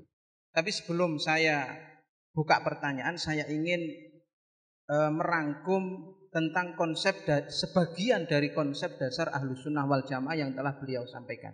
Yang pertama, bahwa ajaran Ahlus Sunnah wal Jamaah itu ya, secara epistemologi, ajaran Ahlus Sunnah wal Jamaah itu didasarkan pada penalaran logika. Kenapa demikian? Karena di dalam Al-Quran tidak ada satupun ayat atau firman, dan juga di dalam hadis tidak ada satupun sabda Rasulullah Shallallahu Alaihi Wasallam yang mencela akal. Justru ayat-ayat di dalam Al-Quran dan hadis-hadis Nabi semuanya memuji tentang akal sebagai pemberian Allah yang paling utama, dan akallah yang membedakan antara makhluk yang bernama manusia dengan makhluk-makhluk selain manusia. Oleh sebab itu, salah satu daripada konsep Ahlus Sunnah wal Jamaah itu didasarkan pada epistemologi akal atau pemahaman-pemahaman dan penalaran-penalaran logis. Sehingga pemahaman-pemahaman atau pendekatan agama yang tidak melalui jalur logika itu pasti bertentangan dengan konsep Ahlus Sunnah wal Jamaah. Salah satu bukti dari deklarasi ini adalah apa yang disampaikan oleh Allah menceritakan tentang Nabi Ibrahim. Nabi Ibrahim ketika berdialog dengan penguasa Babylon, yaitu Raja Namrud, berdiskusi tentang ketuhanan. Karena pada saat itu penduduk Babylon itu menyembah matahari, menyembah planet. Mereka punya keyakinan bahwa alam semesta ini diatur oleh matahari, planet, bulan, dan bintang. Nah, ketika Nabi Ibrahim berdebat dengan penguasa Babylon ini, murni Al-Quran menceritakan pendekatan yang digunakan oleh Nabi Ibrahim adalah pendekatan logika. Sampai di dalam Al-Quran Nabi Ibrahim itu dipuji. Pendekatan yang digunakan oleh Nabi Ibrahim itu dipuji oleh Allah Ta'ala dengan firman-Nya, wa tilka hujjatuna atainaha Ibrahim ala qaumi. Itu adalah konsep yang pertama. Jadi pendekatan agama Islam dan pendekatan akidah itu harus dilakukan dengan pendekatan-pendekatan logis. Kemudian yang kedua, karena tadi saya catat itu hanya 2 konsep yang beliau sampaikan. Sebenarnya panjang tapi karena waktunya sangat sempit ya.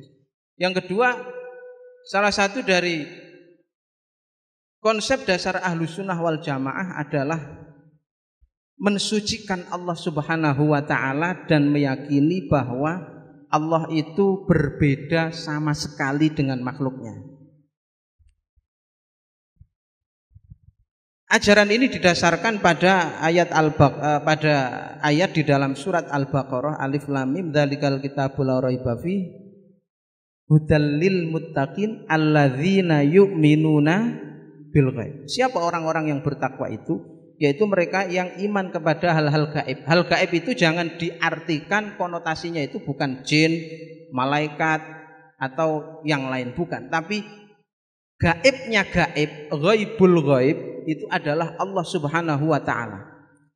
Jadi kita mengimani Allah Subhanahu wa Ta'ala tanpa harus kita bayangkan Allah itu bagaimana, tanpa harus kita menyamakan sifat-sifatnya Allah dengan sifat-sifat yang melekat pada makhluknya. Sehingga Allah Subhanahu wa Ta'ala tidak bisa kita ketahui dengan pendekatan indrawi ya, dengan panca indera, karena Allah itu gaib. Tapi Allah Subhanahu wa Ta'ala bisa didekati pemahamannya dengan pemahaman atau penalaran akli, yaitu yang ghaibi. Nah, oleh sebab itu termasuk dari usul ahli sunnah, konsep dasar ahli sunnah wal jamaah adalah jangan sekali-kali di dalam akal kita membayangkan Allah Subhanahu wa Ta'ala itu seperti ini, seperti ini, seperti ini.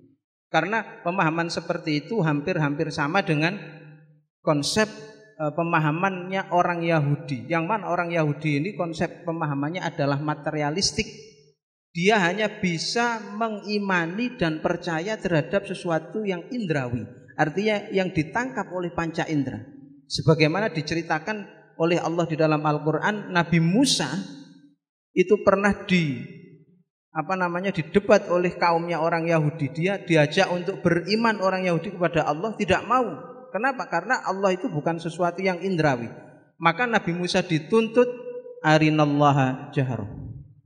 Wa qalu lan nu'mina laka hatta narallaha jahra. Mereka berkata, Musa, aku tidak akan beriman kepada Allah Tuhanmu sehingga aku benar-benar bisa melihat Allah. Maka bagi orang Yahudi Allah itu diindrakan. Nah, mengindrawikan Tuhan, memahami Tuhan dengan indrawi itu berarti memahami Tuhan melalui penalaran indra yang akan menyampaikan kita kepada pemahaman yang tersesat, yaitu menyamakan Allah dengan makhluknya. Oleh sebab itu konsepnya Ahlus Sunnah wal Jamaah adalah mensucikan Allah dari keserupaan terhadap makhluknya, baik di dalam zat, sifat, dan pekerjaannya. Kemudian yang terakhir, beliau berpesan agar kita mendalami ilmu akidah ini. Karena dengan mendalami ilmu akidah, maka kita akan seolah-olah kita akan menjadi terlahir kembali, reborn, dilahirkan kembali. Jiwa kita akan tercerahkan. Seandainya kita ingin masuk ke dalam hadroh sufiyah, apabila kita masuk dengan modal ilmu akidah dan ilmu tauhid yang dalam, maka kita akan bisa merasakan cahaya-cahaya para wali-wali itu melalui pemahaman dan kedalaman akidah. Demikian kesimpulan dari sekelumit muhadharah yang disampaikan oleh Fadilatul Syekh Maulana Said Abdul Latif Faudah. Sekarang kami buka pertanyaan barangkali dari asatidzah. maupun dari tolabah ada yang ingin menyampaikan, falyatafaddal masykurah. Mungkin saya batasi 2 penanya dulu ya. Fadhal. Silakan, ada Ustadz Ayub, ada Ustadz Segaf. Mungkin Ustadz Ayub terlebih dahulu, bisa dibantu mic-nya. Monggo.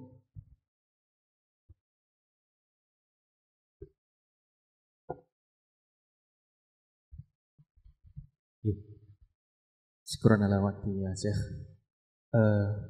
Inna fi hadhil alam fikran ilhadiyah wa huwa khatirun jiddan wa fil awinatil akhirah asbahal fikru. Mungkin mic-nya agak di itu ya, biar suaranya tidak pecah. Terima kasih. Wa fil awinatil akhirah asbahal fikru ilhadiyyu yuhris sababa katsiran. فكيف نستطيع أن نمنع تكفير السباب اليوم من الانحراف إلى التفكير لأنها خطير جدا. نعم. يكفي. شكرا كثيرا. Ilhad. Menggunakan bahasa Indonesia biar kita nanti terjemahkan kepada Syekh. Naam. Akhir-akhir ini pemikiran ateis itu sekarang sudah banyak menyerang pemuda, anak-anak zaman sekarang. Bagaimana caranya untuk menanggulangi dan membentengi anak-anak muda terhadap pemikiran ateis tersebut?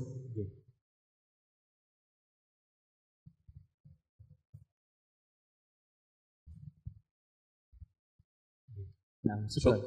شكرا لك. هذا ممتاز، ويعني يدور أيضا له علاقة بالمحاضرة التي نحن فيها. أنا كنت في الحقيقة أريد أن أتكلم أيضا على المخالفين لأصول الإسلام الإلحاد، لكن الوقت ضيق، وإن شاء الله ربما يتيسر لنا فرصة أخرى اللقاء بكم. دائما أنا أقول إن تعلم علم التوحيد كما قرره علماء أهل السنة والجماعة وتفهمه وتعقله بطريقة منفتحة، بطريقة متعمقة، هذا حسب خبرتي وحسب تجربتي أنه أكثر الشبهات التي ترد إلى عقول الشباب في هذا الزمان، أي واحد يتعلم علم التوحيد كثير من هذه الشبهات يستطيع أن يجيب عنها بنفسه. نحن دائما نقول نرجو من الأساتذة الأفاضل، نرجو من الطلاب في أن ينتهزوا هذه الفترة من عمرهم لتعلم هذه العلوم، لأنهم سيحتاجونها عندما يدخلون في الحياة العملية ويسمعون هذه الشبهات. سيتذكرون أنه صار هناك في الدرس ناقشنا المسألة الفلانية وفهمنا القاعدة الفلانية، وهذا كله سيعين الطالب أو سيعين الشاب عندما يدخل في معترك الحياة ويسمع هذه الشبهات أن يقلل من أثرها، وإذا بقي هناك شبهات عليه أن يرجع إلى أهل العلم، لأنه لا يوجد هناك إنسان عالم بمعنى أنه محيط بكل شيء أخي الفاضل. فالذي نقوله أن دراسة علم التوحيد والتمكن فيه بهذه الطريقة، بطريقة متعمقة، بطريقة متنورة، ليس بمجرد طريقة حفظ. احنا لا نقرأ يعني محفوظات أو أناشيد نكررها، نتعقلها.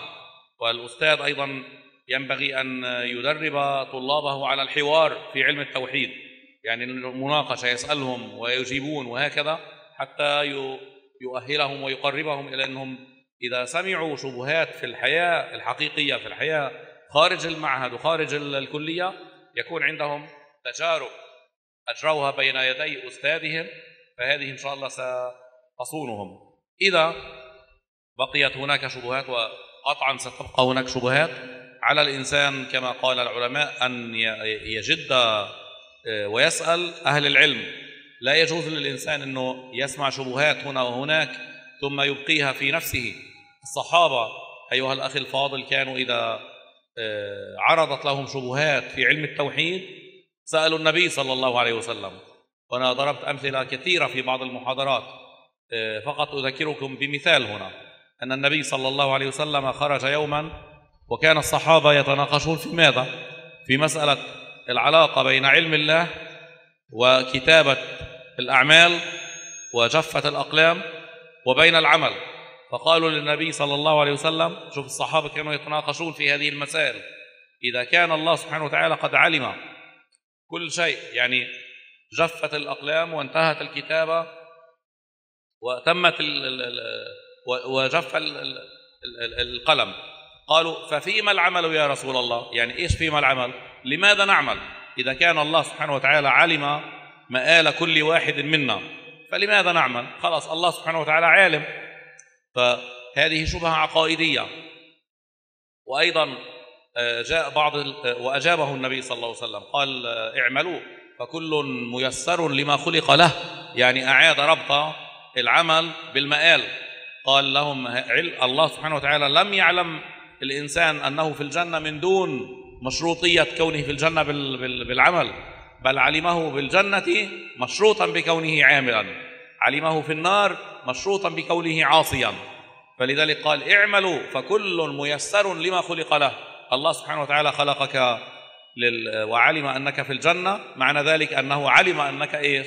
ستكون من الصالحين. لكن إذا لم تكن من الصالحين فهو قد علمك إيش؟ من أهل النار. فلذلك لابد من الارتباط بين الأعمال والمآل. وتوجد هناك أمثلة كثيرة يعني، لكن الوقت ضيق يعني عن ذكر، لكن هذا مثال. يوجد أسئلة يعني، الصحابة كانوا كثيرا يعني يسألون الرسول صلى الله عليه وسلم. النصارى كانوا يجيئون ويسألون النبي صلى الله عليه وسلم. قصص الأنبياء التي أشرنا إلى بعض منها في المحاضرة أيضا هذا مثال واضح، أنه واحد يقول ليس هناك بعد، ليس هناك نشر، ليس هناك حشر. هل يجوز الله سبحانه وتعالى أن يبعث بشرا رسولا؟ يعني ينكرون أن يكون الرسول الذي يبعثه الله بشرا. لذلك كانوا يطلبون من النبي صلى الله عليه وسلم أنه لو كان باعثا رسولا لا أنزل عليه الملائكة. هذه كلها شبهات. الرسول صلى الله عليه وسلم كان يعلم أصحابه كيف يجيبون عنها. القرآن فيه إرشاد لذلك، فهو الجواب المختصر أنه الطالب والإنسان الذي يريد أن يحمي نفسه من شبهات الإلحاد والبدعة ونحو ذلك عليه أن يوطن نفسه ويقوي نفسه في دراسة علم التوحيد. والله أعلم. Terima kasih. Jadi beliau menyampaikan bahwa untuk menjaga generasi agar tidak terkontaminasi dengan pemikiran-pemikiran mulhid atau ateis, maka beliau menasihati kepada kita semua agar memperdalam ilmu tauhid. Ilmu tauhid atau ilmu akidah itu dipelajari, bukan hanya dihafalkan atau bahkan dinyanyikan saja. Tidak, tapi yang paling penting di dalam ilmu tauhid adalah bagaimana kita mempelajari, kemudian kita diskusikan. Karena satu-satunya ilmu yang bisa menjawab terhadap tantangan-tantangan zaman, seperti kemajuan teknologi dan juga yang mampu menjawab pertanyaan-pertanyaan orang ateis itu adalah ilmu akidah. Dan sebenarnya contoh-contoh di dalam hadis Nabi dan juga di dalam Al-Quran itu banyak sekali contoh-contoh bagaimana Nabi itu mengajarkan kita untuk menjawab terhadap pertanyaan-pertanyaan yang berkaitan dengan akidah. Dicontohkan seperti pada saat itu Nabi ditanya, ini pertanyaan akidah ya, dan itu mungkin juga pertanyaan yang sering kali ditanyakan orang-orang yang tidak percaya adanya Tuhan. Nabi itu pernah ditanya oleh sahabat, Nabi, kalau Allah itu sudah mengetahui nasib kita nanti masuk surga atau masuk neraka, kemudian takdir itu semuanya sudah dituliskan, sudah dicatatkan, semuanya sudah final, terus apa gunanya kita beramal? Yang mana pertanyaan seperti ini itu sering kali ditanyakan oleh sahabat. Dan juga di dalam Al-Quran banyak sekali Nabi itu ditantang untuk membuktikan, ditantang oleh orang Nasrani atau oleh orang Yahudi, ditantang untuk buktikan kalau kamu itu utusannya Allah. Karena seandainya Allah ingin mengutus, tentu dia bukan mengutus manusia seperti kamu, tapi akan mengutus malaikat. Dan pertanyaan-pertanyaan seperti itu banyak. Maka pertanyaan seperti itu diajarkan oleh Nabi bagaimana cara kita menjawabnya. Dan di dalam Al-Quran kita juga sudah diajarkan oleh Allah Ta'ala bagaimana cara kita menjawab. Semuanya sudah ada. Maka di dalam hadis itu Nabi menjelaskan, dijelaskan oleh Rasulullah bahwa benar semua nasib itu sudah dicatat. Tapi beramallah. Ya'malu fa kullun muyassarun lima khuliqalah. Amal kamu itu bukan sebagai syarat kamu itu masuk surga. Tapi dengan amal kamu bisa mendeteksi kamu itu dari golongan yang mana. Apakah kamu dari golongan yang ahli surga atau dari golongan yang ahli neraka. Kalau kamu beramal seperti amalnya orang ahli surga, berarti Allah telah memberitahukan kepadamu bahwa kamu adalah golongan ahli surga. Sebaliknya, kalau kamu beramal sebagaimana amalnya ahli nar, berarti kamu telah diberitahu oleh Allah kamu termasuk golongan mereka. Jadi pertanyaan-pertanyaan seperti ini itu dari dulu itu sudah ditanyakan oleh para sahabat. Dan semuanya sudah diajarkan oleh Rasulullah bagaimana cara kita menjawabnya. Oleh sebab itu kita perlu sekali untuk mempelajari ilmu akidah baik dari Al-Quran maupun dari hadis Nabi, terutama yang berkaitan dengan pertanyaan-pertanyaan yang sangat mendasar di dalam doktrin agama Islam. Maka dengan seperti itu insya Allah kita akan mudah untuk menjawab iskal-iskal atau syubhat-syubhat yang dilontarkan oleh orang-orang yang dalam tanda kutip tidak percaya adanya Tuhan. Demikian. Ini dilanjutkan atau pun jam 11:13. Pun cukup. Gimana? Oh, satu. Oke. Masih ada setengah, silakan. Monggo Ustaz Segaf. Silakan. Assalamualaikum warahmatullahi wabarakatuh. Mic-nya jangan terlalu didekatkan, agak di. Mic-nya. Jazakallahu khair ala waktiha. Terima kasih. Kebetulan saya mengajar di ilmu matematika Syekh di Ilmu Riyadiyah. Saya ingin bertanya,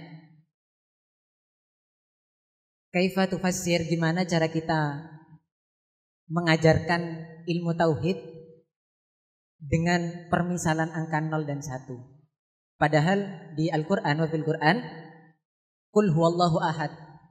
Jadi dikatakan bahwa Allah ini esa, Allah ini satu. Padahal Allah itu tidak berbilang. Bagaimana kita mencoba menjelaskan ilmu tauhid ini dengan angka 0 dan 1 agar anak-anak lebih dekat dengan saintifiknya, seperti itu. Apakah bisa dijelaskan ilmu tauhid ini dengan angka 0 dan 1 seperti itu?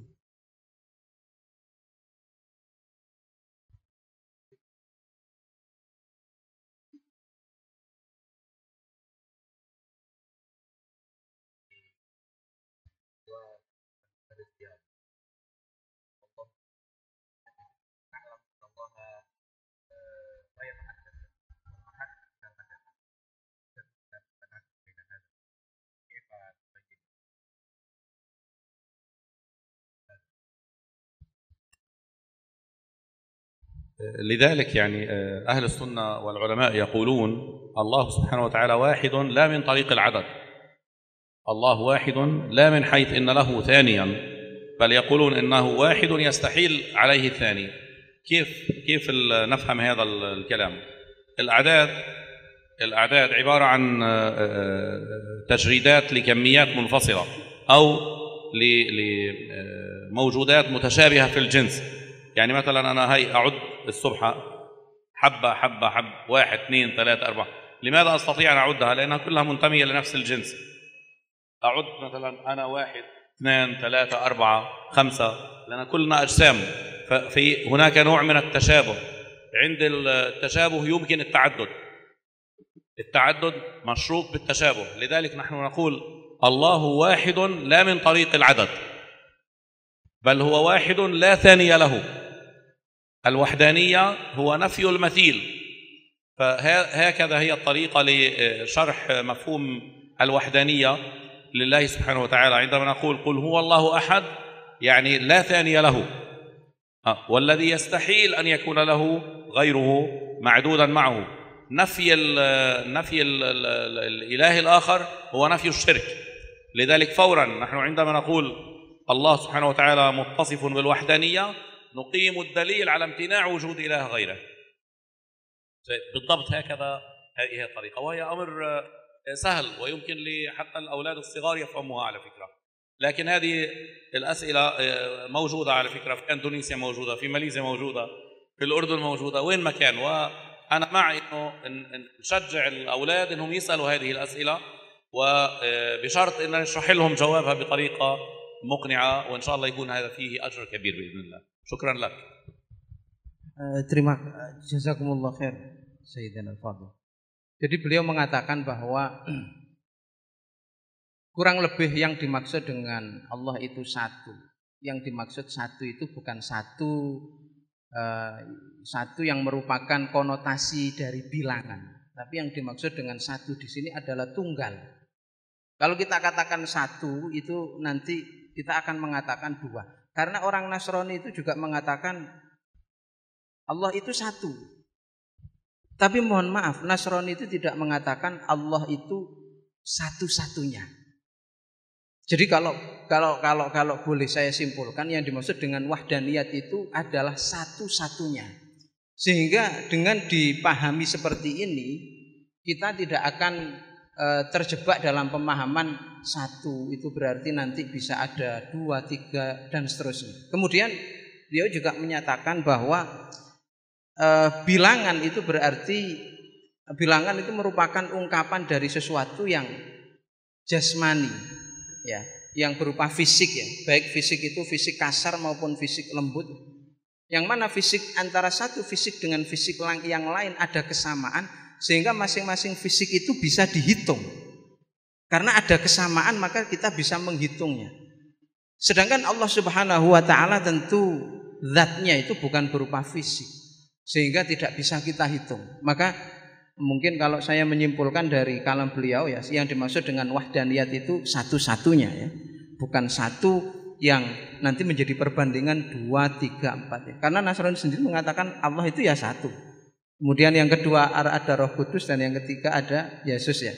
Tapi Allah itu satu-satunya. Itu kurang lebih makna wahdaniyat itu seperti itu. Wallahu a'lam.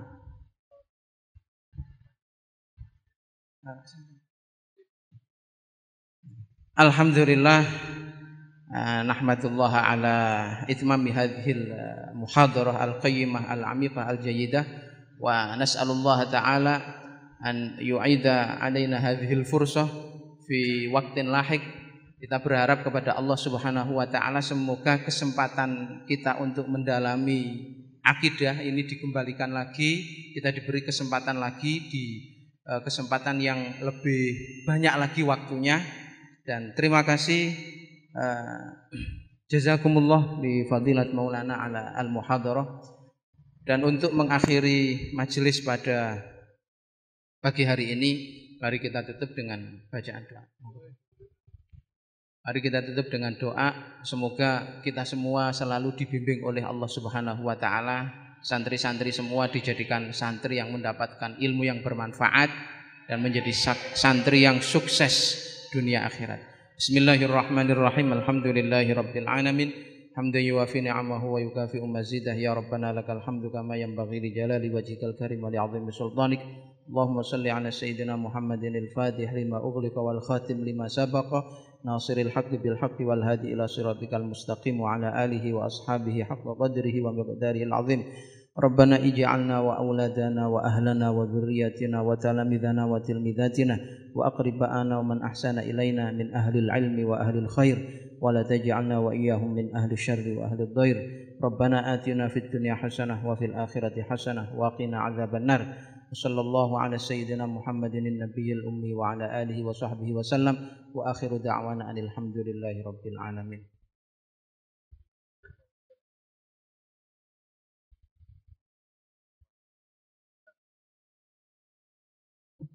Mari kita baca doa kafaratul majlis. Subhanakallahumma wa bihamdika asyhadu an la ilaha illa anta astaghfiruka wa atubu ilaik.